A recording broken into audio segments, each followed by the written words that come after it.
आप ये समझते हो जो बाबा साहब की तस्वीर लेके आ गया ये तो हमारा आदमी है। आज आपको पता लगा आपका आदमी कौन है, कौन आपकी लड़ाई लड़ता है, कौन है। और मुझे शर्म आती है कहने में, और मैं कहना भी जरूर चाहूंगा, हमारा पढ़ा लिखा बुद्धिजीवी समाज इन्होंने ये आंख बंद कर ली और ये नहीं सोचा कि जिनके पीछे आज खड़े हो रहे वो कल जब हमारे समाज के अधिकारों की बात आएगी तो वो बोलेंगे नहीं बोलेंगे।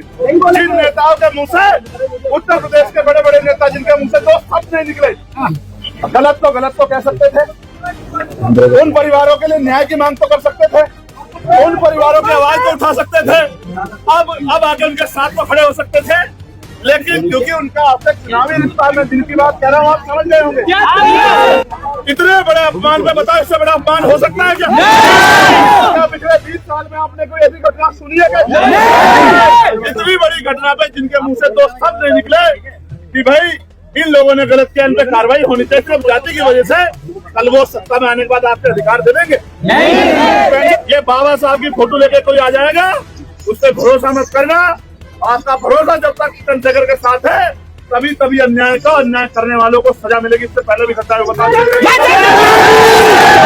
क्या तो मंत्री जी को नहीं पता, या मुख्यमंत्री जी को नहीं पता कि 1 लाख रुपए में आजकल मोटरसाइकिल भी नहीं आती, महंगाई उस तरफ चढ़ गई है, ये भी नहीं पता सरकार को। बिल्कुल। और अगर आज तक हमारे हाथ में होती तो क्या तक गुंडा ये ठट्टा कर पाता, बताओ पहले। और अगर कर भी देता तो वो गुंडा तो सजा पाता। अड़ोसी पड़ोसी कई जिलों के लोग गुंडे दिल में घुस जाते हैं कि ऐसी घटना नहीं करनी है, चंद्रशेखर छोड़ेगा नहीं।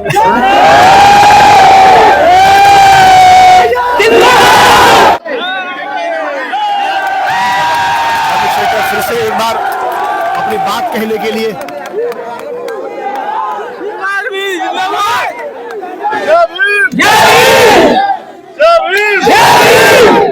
प्यारे साथियों,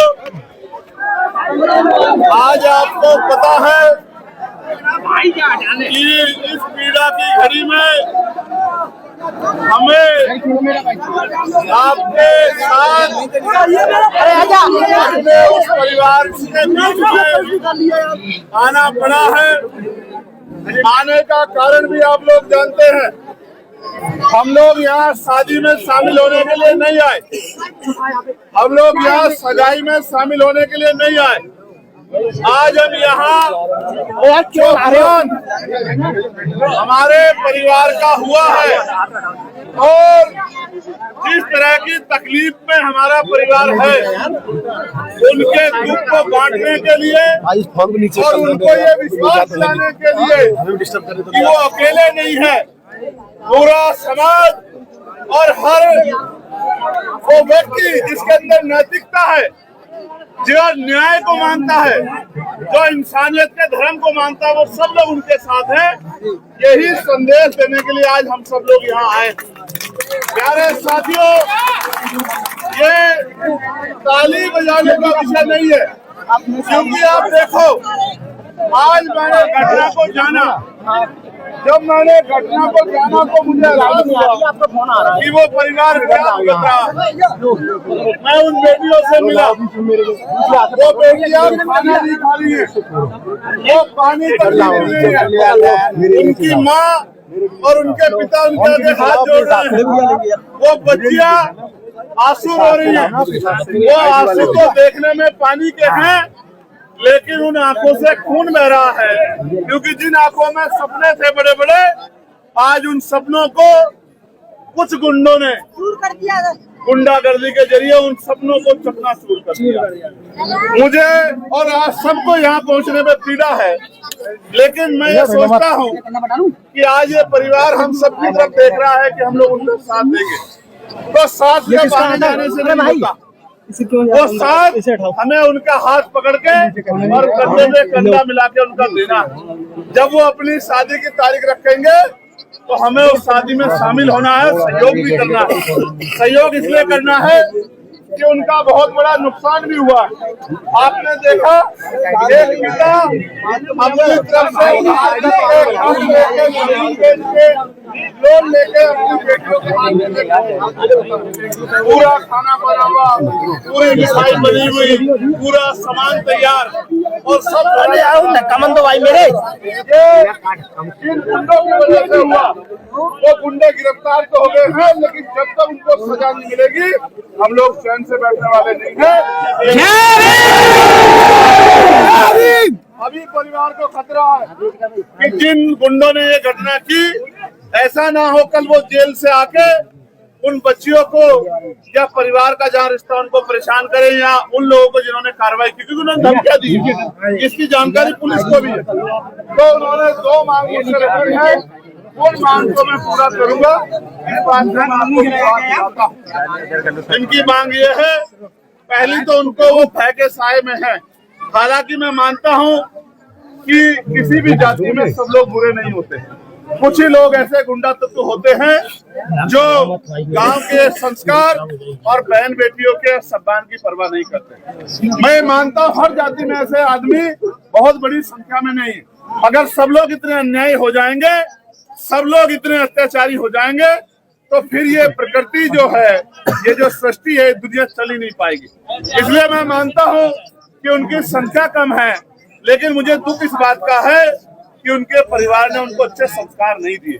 गांव की बेटी बहन ही होती है, और उनकी लड़ाई अगर कुछ भी थी तो वो परिवार के पुरुष लोगों से लड़ लेते। उन बच्चियों को पीटना नहीं चाहिए था, उनका अपमान नहीं करना चाहिए था, उनके रिश्तेदारों को और बरातियों को नहीं पीटना चाहिए था। ये मानते हैं कि बरात तो मेहमान को भगवान होता है, लेकिन उन्होंने तो पता नहीं कहाँ के संस्कार उनमें है। तो मैं इसकी वजह से पूरे समाज को गलत नहीं मानता। मैं मानता हूँ चंद लोग बुरे हैं, उन्होंने अपराध किया, उनको सजा मिलेगी। लेकिन यहाँ आप लोगों को भी समझना है, मैं कभी कभी आपकी तरफ भी देखता हूँ, कोई भी बाबा साहब की तस्वीर लेके आ जाता है, आप उसको अपना मान के उसके पीछे पीछे चल पड़ते हैं। आप ये समझते हो जो बाबा साहब की तस्वीर लेके आ गया ये तो हमारा आदमी है। आज आपको पता लगा आपका आदमी कौन है, कौन आपकी लड़ाई लड़ता है, कौन है? कोई चुनाव के समय बाबा साहब की तस्वीर लेके आ जाता है, नारा लगाता है कि हम भी दलित पिछड़ों के जैसी हैं और हमारे लोग, और मुझे शर्म आती है कहने में, और मैं कहना भी जरूर चाहूंगा, हमारा पढ़ा लिखा बुद्धिजीवी समाज जिन्होंने ये आंख बंद कर ली और ये नहीं सोचा कि जिनके पीछे आज खड़े हो रहे वो कल जब हमारे समाज के अधिकारों की बात आएगी तो वो बोलेंगे नहीं बोलेंगे। जिन नेताओं के मुंह से, उत्तर प्रदेश के बड़े बड़े नेता जिनके मुंह से 2 शब्द नहीं निकले, मैं मानता हूं कि आपके अंदर जाति का एक भाव रहा होगा कि भाई जाति के लोग हैं, लेकिन गलत तो कह सकते थे, उन परिवारों के लिए न्याय की मांग तो कर सकते थे, उन परिवारों की आवाज तो उठा सकते थे, अब आके उनके साथ में खड़े हो सकते थे। लेकिन क्योंकि उनका आपसे चुनावी रिश्ता है, मैं जिनकी बात कह रहा हूँ आप समझ गए होंगे, आपसे चुनावी रिश्ता रखना चाहते हैं, वो जो बात करते हैं तमाम नारों के, उनके नारों का सच ये है कि जो आपके आत्मसम्मान की रक्षा नहीं कर सकते, वो कल ताकत में आपके अधिकारों की रक्षा भी नहीं कर सकते। इस बात को आप मेरी जान ले रहे हैं। ये इशारा आप लोगों को समझदारी रखने के लिए कि जिन लोगों ने इतने बड़े अपमान में, बताओ इससे बड़ा अपमान हो सकता है क्या? पिछले 20 साल में आपने कोई ऐसी घटना सुनी है क्या? इतनी बड़ी घटना पे जिनके मुंह से 2 शब्द नहीं निकले कि भाई इन लोगों ने गलत किया, इन पे कार्रवाई होनी चाहिए, सिर्फ जाति की वजह से कल वो सत्ता में आने के बाद आपके अधिकार दे देंगे? मैं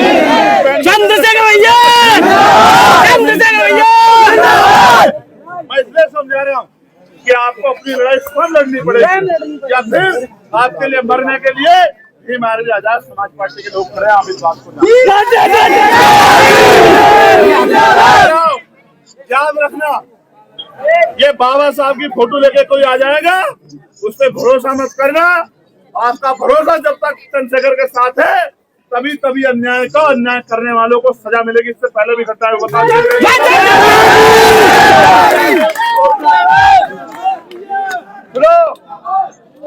गिरफ्तार और घोषणा पे 15 हो गए नहीं हो गए? भैया मेरा वॉलेट गिर गया, किसी को मिला तो बता दीजिए। यार शांत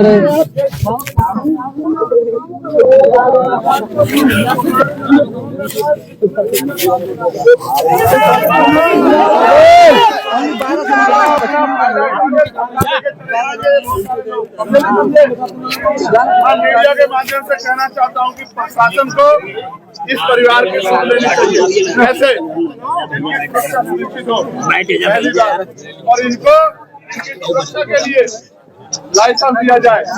ये परिवार कमजोर परिवार है, कल उनसे जुड़े हुए गुंडे इस परिवार को नुकसान पहुंचा सकते हैं। तो इस परिवार की सुरक्षा का ध्यान रखने की जिम्मेदारी प्रशासन की है, सरकार की है। और एक और बात जानो, एक और मजे की बात बताता हूँ, कान खोल के सुनो। देखो, मैं पुलिस का बहुत धन्यवाद दूंगा, पुलिस ने बहुत अच्छी कार्रवाई, मैं पुलिस से साथियों का धन्यवाद दूंगा। लेकिन सोचो कि आपके इतने बड़े नुकसान की कीमत उत्तर प्रदेश की सरकार ने क्या लगाई आपको पता है? 1 लाख रुपए। ऐसा ही मैंने सुना कि मंत्री जी घोषणा करके गए 1 लाख रुपए। आप मुझे बताओ, क्या तो मंत्री जी को नहीं पता या मुख्यमंत्री जी को नहीं पता कि 1 लाख रुपए में आजकल मोटरसाइकिल भी नहीं आती, महंगाई उस तरफ चढ़ गई है, ये भी नहीं पता सरकार को। बिल्कुल 12-13 साल से 10-11 साल से तो सेंटर में भाजपा के लोग और 6-7वें साल से उत्तर प्रदेश में है, और इनको ये नहीं पता कि महंगाई कहाँ होगी। 2 बच्चों की शादी के लिए 2 लाख रुपए की मदद।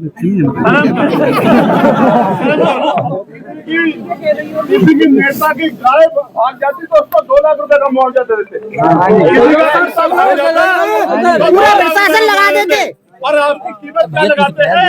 बात करी जाओ, हम का फायदा रिकॉर्डिंग में आ रहा है। और अपने दिमाग को सुनो, क्या कीमत लगाई तुम्हारी बताओ? क्या था 2 लाख रुपए में एक मकान नहीं बनता, 2 लाख रुपए में गाड़ी नहीं, 2 लाख रुपए ये तुम्हारी हैसियत लगाई भाजपा की सरकार ने। 2 लाख रुपए आ रही है। और अगर आज ताकत हमारे हाथ में होती तो क्या कर गुंडा ये इकट्ठा कर पाता, बताओ पहले? और अगर कर भी देता तो वो गुंडा तो सजा पाता। अड़ोसी पड़ोसी कई जिलों के लोग गुंडे दिल में घुस जाते हैं कि ऐसी घटना नहीं करनी है, चंद्रशेखर छोड़ेगा नहीं। 25-25 लाख रुपए का मुआवजा इन परिवार को दिया जाता और इनकी सुरक्षा पहले दिन सुनिश्चित की जाती और इनको एक 5 एकड़ का पट्टा दिया जाता कि भाई आप अपने आप को अकेला मत समझना, सरकार आपके साथ खड़ी। लेकिन क्या करें, गूंगी बहरी सरकार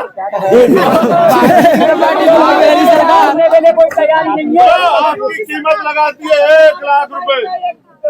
सुनो, कितनी कीमत लगाई? जोर से बताओ। भैंस की कीमत भी, भैंस भी 1 लाख रुपए से महंगी आती है।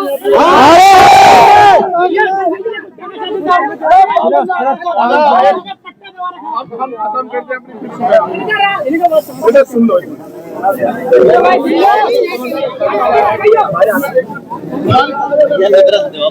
अब आओ, आगे आ जाओ, आगे आ जाओ, आगे आ जाओ, आगे आ जाओ। यार यही तो गड़बड़ है। क्या कर रहे हो, क्या चल रही है? सरकार में जो कहते हैं वोट दे दो हमारा नारा है, एडीए पता नहीं क्या बताते। और दूसरे कौन है जो 1 लाख रुपए कीमत लगाते हैं? दोनों ही आपके लिए नुकसानदायक है। आपकी रक्षा सुरक्षा संभव होगी तो जब चंद्रशेखर आजाद ताकत में आएगा तभी संभव होगी, और कोई रास्ता नहीं है। तो अपनी सोच को मजबूत रखोगे नहीं रखोगे? क्या इसी अन्याय को सहते रहोगे? बताओ। एक बाबा है, कह रहे जमीन का पट्टा दबा लिया। हमारे दलित नेता चंद्रशेखर आजाद है। अभी पट्टा जो लोग दबाए हैं ना, आप कागज दे दो, वो पट्टा उगल देंगे, आप चिंता मत करो। और जिस दिन ताकत होगी 1 की जगह 2 पट्टे देंगे आपको। आप अपने कागज गाड़ी पहुंचा दो, बाकी हमको छोड़ दो। चंद्रशेखर भैया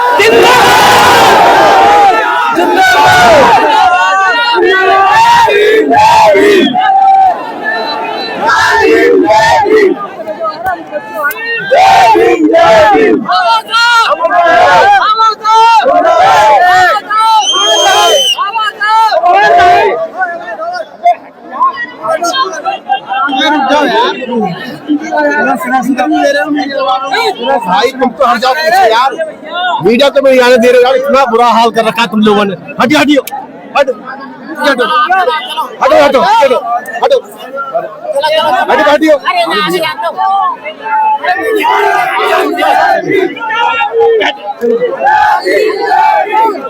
हट जा यार, तुम्हारा चक्कर हो रही है यार, क्या आदमी है यार, क्या आदमी है यार।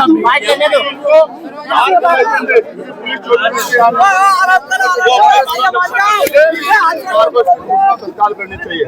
दूसरा, जो लोग नारा लगा के अपना नारा लगाते कहते हैं और हम सबको साथ लेकर चलेंगे, उनके नारों का सच ये है कि आज वो जाति की वजह से, मैं तो कह रहा हूँ कोई जाति बुरी नहीं होती, मैं पूरे समाज को नहीं, और वो भी पूरे समाज के ठेकेदार नहीं हो सकते।